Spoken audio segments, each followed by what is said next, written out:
Në Korçë po zhvillohet nisma e parë bullgare në Shqipëri kushtuar i prodhimit të asistuar. Specialistë nga vendi fqinj do të ofrojnë ndihmë mjekësore falas për çiftet shqiptare që përballen me vështirësi riprodhuese.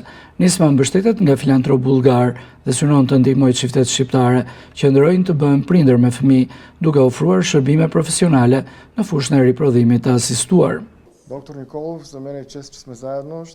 Në një vizitë në Shqipëri na u tha se ekzistonte problemi për disa çifte që nuk mund të linin fëmijë dhe në Bullgari ekzistojnë grupet e mjekëve më të mirë në këtë fushë. Erdhëm me dëshirën e vetme për të qenë afër këtyre çifteve, të cilët nuk do të paguajnë asgjë, ndërsa qëllimi ynë është të forcojmë bashkëpunimin shqiptar-bullgar. Ne duam të jemi afër komunitetit bullgar këtu, por jo vetëm ndaj atyre, ndaj të gjithëve.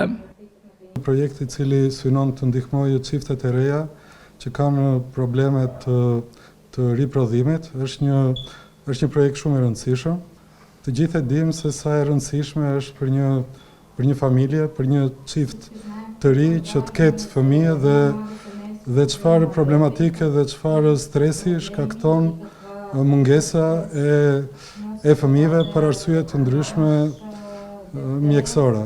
Shpresoj që të jetë një projekt i cili të ecë me sukses jo vetëm në fazën e parë të diagnostikimit, por edhe në ndjekjen e mëtejshme.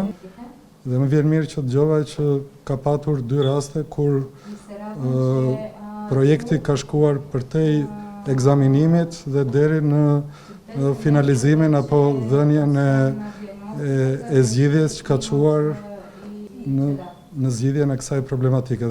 Në krye të ekipit mjekësor që vjen nga Bullgaria është doktor Gheorghe Nikolov, një nga emrat më të njohur në këtë fushë në vendin e tij, me përvojë të gjerë në trajtimin e problemeve të fertilitetit dhe shëndetit të gruas.